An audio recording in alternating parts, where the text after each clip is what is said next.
Assalamualaikum geng. Kali ini video kali ini tentang saya bikin sendiri lemari gantung ya. Jadi lemari untuk pakaian anak. Ini pesanan istri. Ini sebenarnya pengalaman saya yang ketiga. Jadi yang pertama saya bikin kitchen set bawah. Terus yang kedua saya bikin rak buku. Cuman ya itu kedua tadi nggak ada videonya karena saya baru coba-coba dan juga banyak kalah banget di situ.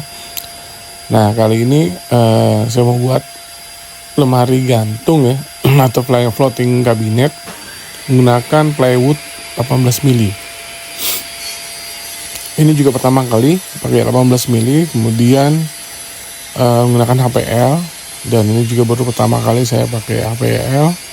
Terus engsel hidrolik, terus menggunakan rel push open, terus kemudian juga menggunakan beberapa tools yang baru saya beli, jadi baru juga uji coba sekaligus menghasilkan gitu. Oke, sekarang ini dimulai dengan kita potong-potong dulu kayunya sesuai gambar ya.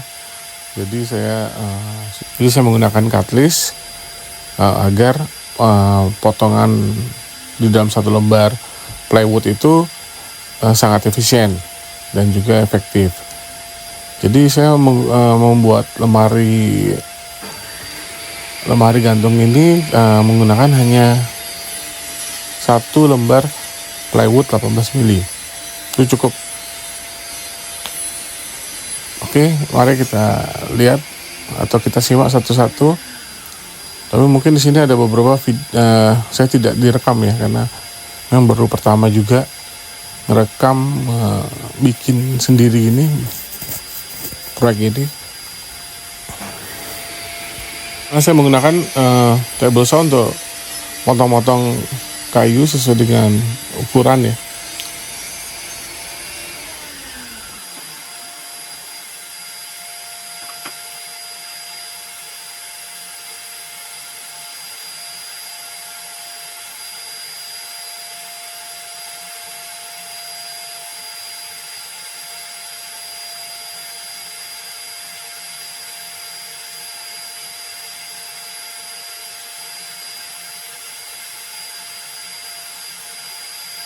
Jadi ini saya juga beberapa masih menggunakan meteran, karena kadang-kadang ngerasa kayak belum familiar aja dengan ukuran yang ada di table saw, padahal itu juga sangat akurat ya. Ya bukan sangat akurat tapi akurat. Kita potong-potong ya, jadi mulai dari bagian kotaknya sendiri atau kabinetnya sendiri sampai dengan yang ini laci, untuk buat laci. Jadi saya buat ada satu laci yang menggunakan rel push open. Habis itu yang lainnya tutupnya cuma satunya terbuka gitu. Satunya ada ruang satu kotak yang kebuka, satunya yang menggunakan ada tutup lacinya, tutup lemari.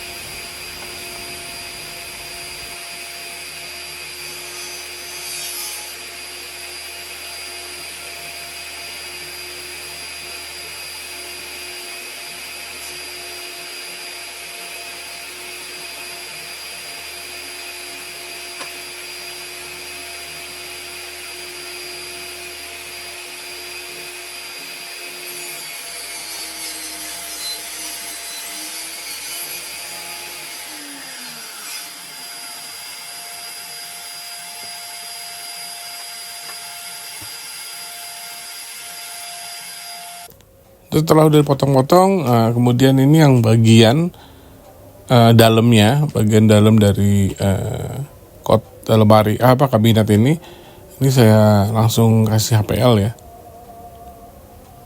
Nah, ini mohon dimaklum sekarang lemnya seperti ini, karena juga ternyata yang saya beli ini lem kuningnya ini agak kental ya, jadi nggak mudah untuk diratakan. Jadi beberapa sisi dalam itu semuanya saya tempel HPL dulu sebelum pemasangan si bagian-bagiannya, agar kayaknya lebih susah kalau udah dipasang baru Oh, maksudnya udah dirakit baru dipasang HPL di bagian dalamnya. Jadi ini saya pasang dulu HPL-nya. Lem kuningnya ini saya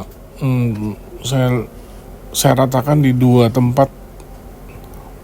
Saya ratakan di dua bagian ya. Jadi bagian kayunya sama HPL-nya gitu. Biar lebih lengket.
Nah, ini mulai saya dekatkan ya. Dekatkan HPL-nya ke papan.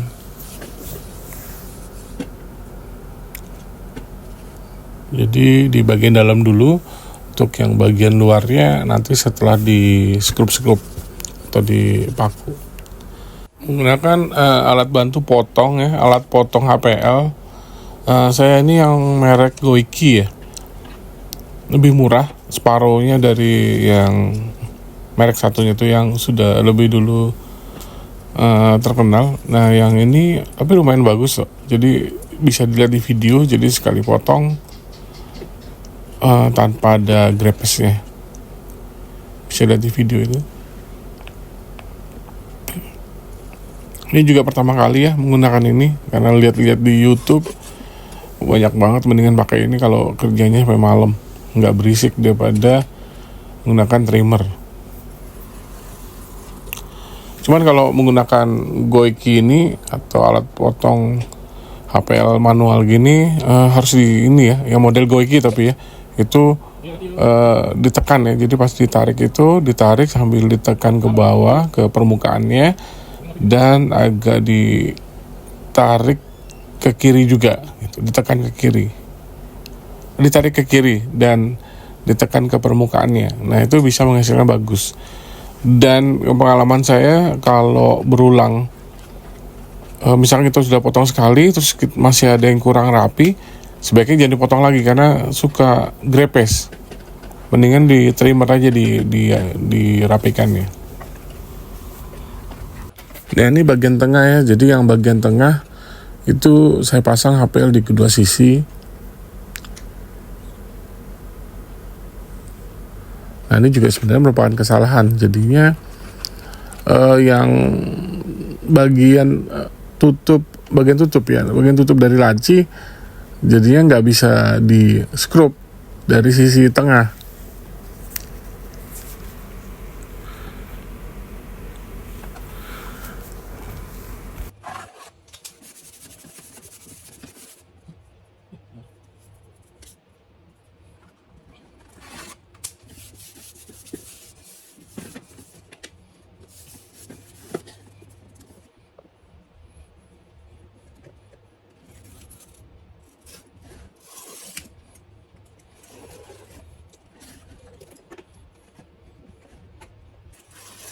Nah ini saya buat laci, jadi laci satu aja. Ukurannya saya lupa ya berapa ya, sekitar 10 ya, 10 cm kayaknya.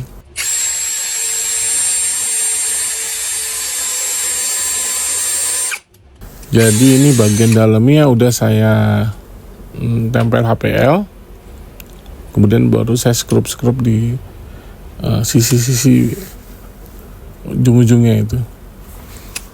Ini saya menggunakan klem sudut ya, seperti itu. Dan sebelum di skrup, saya bor dulu agar ini karena plywood ya, jadi agar tidak pecah ya. Jadi kita bor dulu yang menggunakan countersink itu yang warna orange itu. Kedua baru kita baut. Saya menggunakan bautnya yang 5 cm. Saya menggunakan skrup yang 5 cm yang untuk gypsum. Biasa ya geng, kalau kita DIY gini atau ini woodworking ini sebagai hobi memang perlu banyak ini juga jig ya atau alat bantu. Seperti ini klem, nanti juga ada pocket hole jig. Banyak kan itu karena biar lurus ya, karena kita belum berpengalaman, terutama tangan kita itu belum jago pada alat-alat itu gitu, belum jago menggunakan alat ya.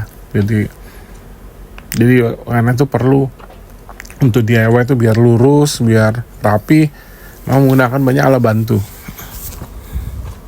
Ini plywoodnya cukup keras ya, jadi saya karena belum pengalaman beberapa kali itu skrup itu lepas-lepas gitu, jadi keras kayunya. Mungkin karena saya memang belum pengalaman ya. Jadi ini, dan lagi ini juga merupakan pertama kali saya menggunakan plywood dan dan menggunakannya juga yang tebal yang 18 mili. Sebenarnya kalau untuk lemari gantung ya atau floating kabinet ini bagusnya sih nggak usah pakai plywood ya, karena berat. Jadi bagusnya sih mungkin kalau nggak plywood yang 15 mili atau yang block min gitu, kalau lebih ringan, atau bisa juga PVC board. Karena kalau gini kita betul-betul kuat ya, harus kuat gantungnya ke dindingnya, risiko jatuh atau pecah. Ini juga biar kuat saya tambahkan paku ya, jadi paku tembak yang 3 cm. Nah, kemudian baru saya bor untuk pasang skrupnya.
Ini saya juga menggunakan sander ya untuk menghaluskan ini, karena setelah saya potong rupanya ukurannya kurang pas 1 cm, jadi saya sander dulu.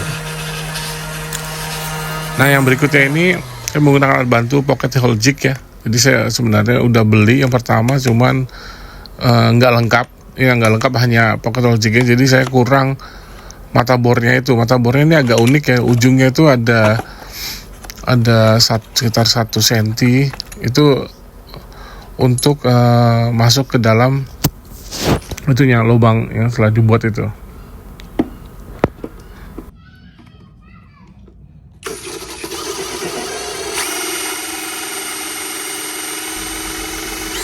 Nah, yang saya punya kan yang biasa ya, jadi dia ngebolonginnya tuh terlalu luas gitu lubangnya. Jadi kalau yang ini kan mata bornya ujungnya kecil ya gitu, 1 cm itu kecil, jadi itu pas untuk skrup. Nah, seperti bisa dilihat di sini.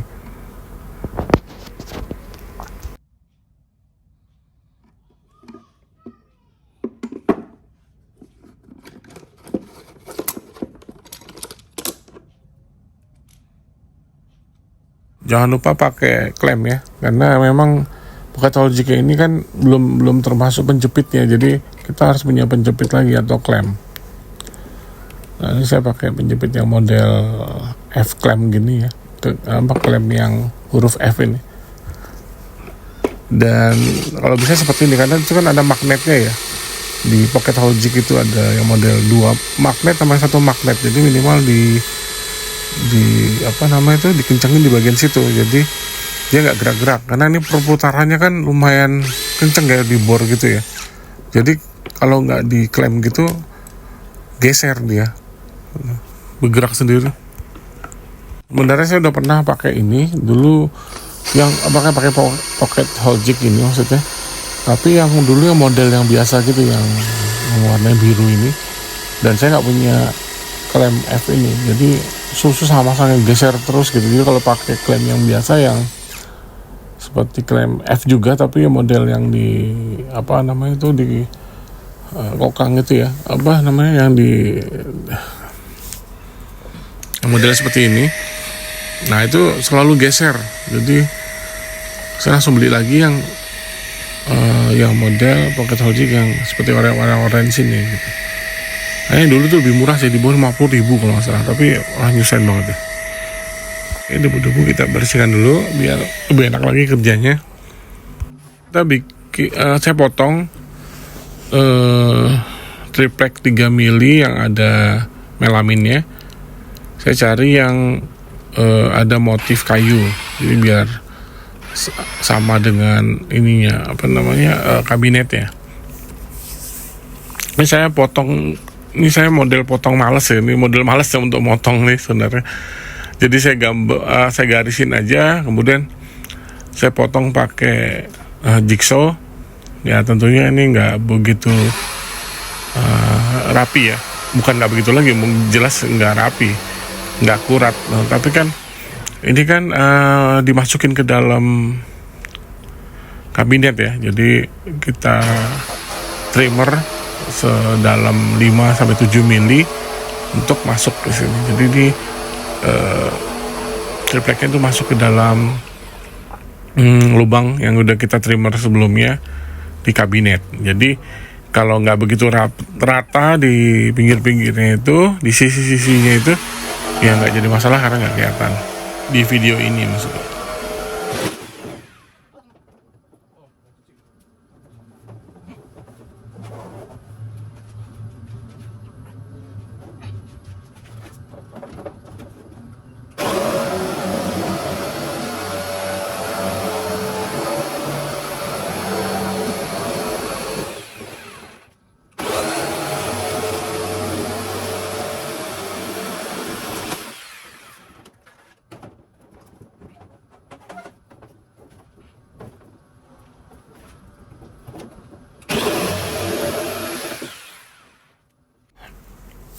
Setelah kita pasang triplek yang 3 mili tadi untuk bagian belakang, untuk tutup belakang, itu bisa dilihat ya. Jadi saya buat agak ke dalam 1,8 mili, 18 mili maksudnya. Terus kemudian itu saya bagi 2 ya, biar gampang. Jadi dan kemudian saya staples menggunakan stapler otak ini. Ini staplernya mirip banget dengan yang merek Haston. Kemarin saya cari Haston di online udah habis. Jadi untungnya dapat ini di Master DIY. Harganya nggak nyampe 500 ya kalau nggak salah, sekitar segitu. Ini memang staplernya hanya untuk ukuran 10 mili, baik itu bentuk staples maupun paku ya, paku yang lurus itu. Oke, ini setelah kita stapler semua, dan ini harus pakai tekanan ya. Ini staplesnya, kita staplesnya harus pakai ada tekanan. Jadi kalau kita diem aja nggak ada tekanan ke objeknya, pasti dia nggak masuk staplesnya ke dalam.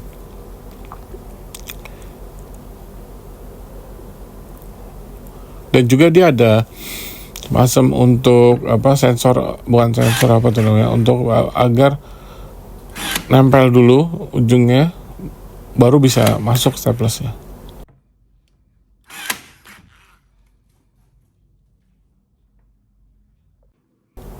Ini semua ya, udah cukup segini. Ini saya staples sampai bawah agar sambungan dua sisi tadi, dua tutup belakang itu lebih kuat. Nah, kemudian ini kita buat penyangga belakang ya, untuk gantung, agar kabinet bisa gantung. Ini saya potong dua, satunya untuk di kabinet, satunya untuk di dinding, di tembok. Dipotong 45 derajat menggunakan table saw. Mungkin bisa juga pakai yang lain. Tapi yang paling gampang ini tinggal puter aja ke 45 derajat, lalu ukur setengahnya, ditambahin sedikit, nah baru bisa pas mendekati lah setengahnya gitu.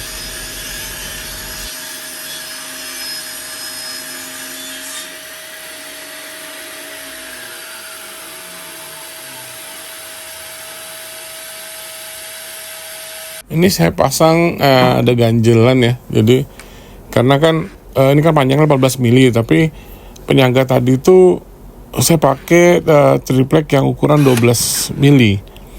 Jadi ini saya kasih ganjelan dari PVC board agar juga tujuan lain agar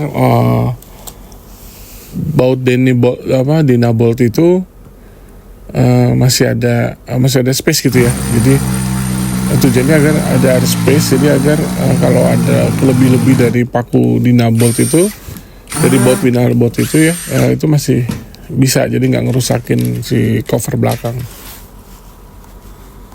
Lalu penyangga ini saya skrup dari atas ya, sama dari samping kanan kiri agar lebih kuat. Jadi juga saya banyakin bautnya yang skrupnya maksudnya, dan saya gunakan skrup yang tentunya panjang ya, yang 5 cm yang saya punya ini.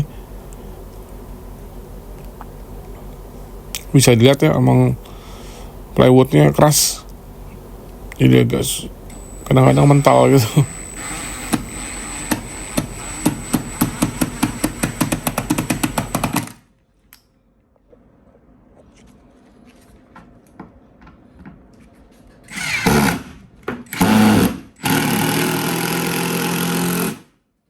Ya, jadi setelah saya pasang cover belakang, jadi seperti ini. Jadi motifnya melamin 3 mili itu mirip ya dengan motif HPL-nya. Nah, jadi sekarang kita pasang engsel sendok ya di pintu lemari. Dan saya menggunakan alat bantu untuk melubangi tempat engsel sendok itu. Itu diameternya diameternya yang 35 mili, dan saya menggunakan alat bantu ini biar presisi gitu.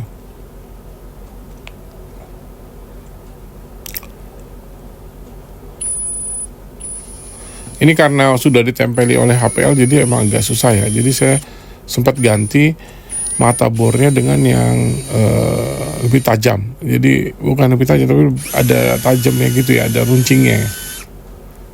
jadi langsung lebih mudah. Yang pertama tuh hanya kayak semacam blade gitu modelnya, dan itu sulit untuk menembus HPL yang sudah ditempel di situ.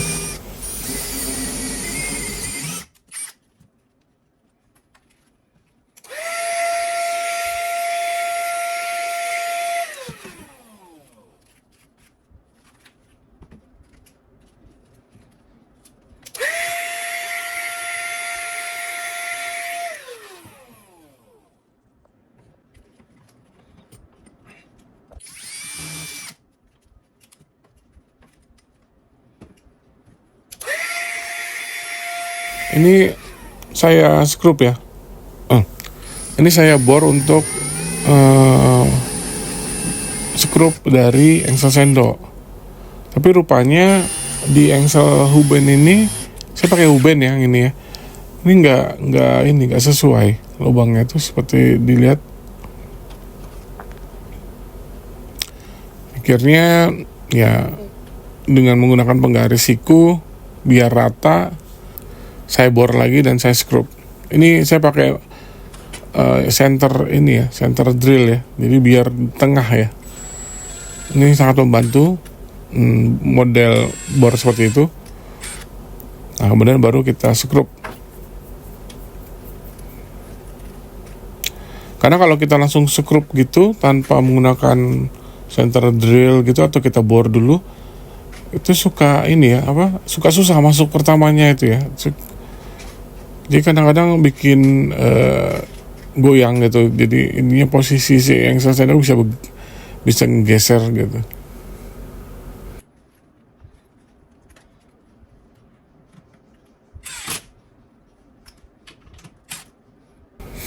Nah ini aja masih geser itu. Jadi saya ulangin lagi nih.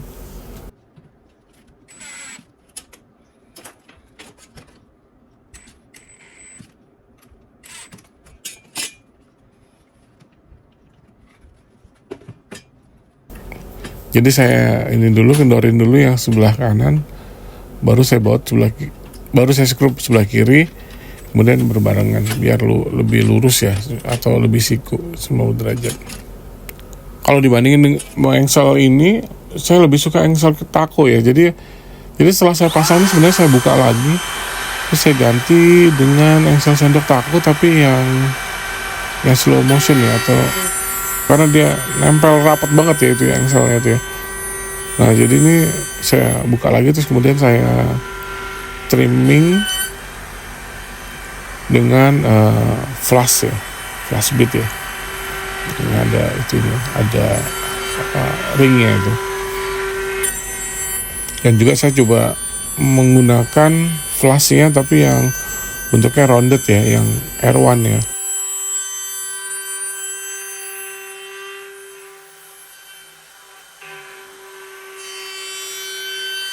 Jadi teman-teman di sini, bagian sini memang harus betul-betul nggak bersisa ya HPL-nya ya, jadi betul-betul rata. Nah jadi begini pada saat dipasang seperti pada video ini, itu pas nutup dia nggak akan tabrakan dengan ininya, dengan di bagian atas.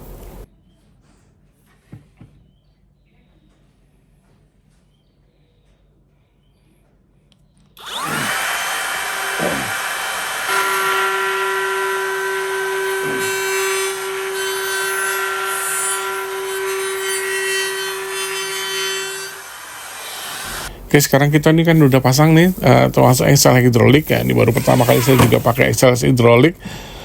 Saya sempat juga nih jangan sampai salah nih, kalau salah sedikit dia nggak akan bisa nutup kan. Jadi berapa senti sih ukurnya ya.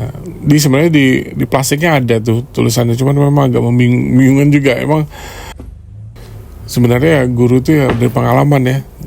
Kayak ini saya sempat salah, pertamanya salah skrup, tapi untungnya skrupnya lubangnya masih bisa ketutup, jadi nggak kelihatan.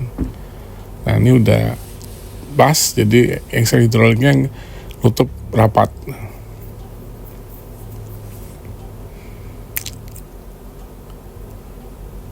Nah ini kalau dilihat ya, tuh kan ada engsel sendoknya udah saya ganti nih dengan yang Taco yang slow motion ya.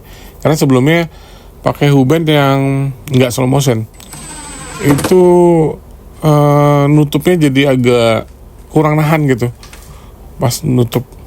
Jadi kalau pakai slow motion agak nahan, jadi nggak jeblak gitu ya, nggak gedebrak gitu.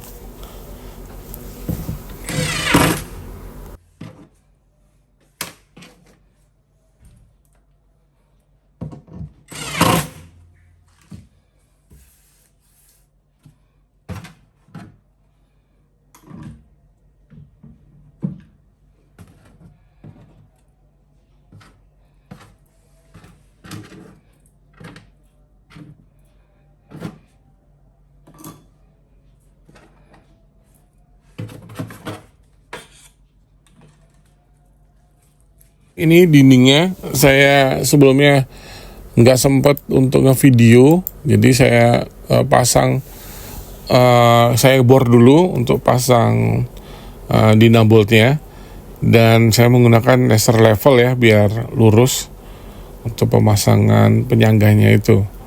Nah ini setelah penyangganya udah dipasang seperti ini, kemudian sudah deh tinggal dipasang lemarinya. Nah jadi bentuknya kayak gini, jadi dia gantung gitu ya. Pas sudah jadinya lumayan besar rupanya. Nah ini lacinya push open ya, dia tinggal simple. Kemudian ini pintunya pintunya lemari satu, buka pakai hidrolik. Kemudian sebelah kanan ada laci terbuka gitu aja. Oke, ini merupakan project pertama pesanan istri untuk di kamar anak ya, untuk nambah-nambahin lemari pakaian karena sudah membludak. Oke teman-teman, terima kasih banyak telah menonton. Sampai ketemu di video berikutnya. Terima kasih.